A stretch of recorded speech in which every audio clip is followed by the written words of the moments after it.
So, lahat ng millennial ngayon parang na-surprise tayo. Masasabi lang natin na hindi natin alam hanggang saan tayo o hanggang kailan tayo sa mundong ito. Sabi nga nila, we only live once, so dapat i-cherish natin ang kada segundo. Napakaiksi lang talaga ng buhay. Hindi natin alam kung hanggang saan tayo o hanggang saan tayo aabot, kung ilang taon tayo bago umalis sa mundong ito. So recently nga lang ay isang breaking news ang nangyari. Pumanaw na si Barbie Sue, isang phenomenal star sa hit series na Meteor Garden noong year 2001. So kung isa kang millennial, kilalang kilala mo siya. Dahil ang Meteor Garden ang pinakasikat na series, Taiwanese series. Bago pa nagkaroon, meron ng K-drama pero mas talagang tinangkilik ang Meteor Garden at mas tumatak ang role ni Sanchay. Siyempre walang E4 kung walang Sanchay. So nakalungkot na balita ito dahil pumanaw siya nung nagbabakasyon siya sa Japan nung Lunar New Year. So si Barbie Sue ay mayroong 2 anak sa kanyang dating asawa na si Xiao Wenfeng, isang businessman. At recently lang ay kinasal siya kay DJ Ko, isang Korean. Na kinonfirm ito ng kanyang kapatid na kaya pumanaw si Barbie dahil sa sakit na nagkaroon siya ng pneumonia na na-triggered nga ng influenza. So, lahat ng millennial ngayon parang na-surprise tayo. Masasabi lang natin na hindi natin alam hanggang saan tayo o hanggang kailan tayo sa mundong ito.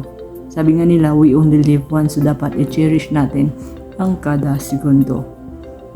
At ngayon ko lang naisip na nakakatakot pala yung pneumonia. Akala ko kasi dati hindi nakakamatay yung ganyang sakit. Pero nung napanood ko yung kay Julie Vega at saka ngayon kay Barbie, parang sabi ko grabe pala yung sakit na pneumonia. Akala ko ano lang yan, simpleng lagnat, ubo, na nakaka-trigger ng influenza or flu. O alam ko naman nakakamatay yung flu pero wala talagang pinipili ang sakit pala. Kapag oras mo na.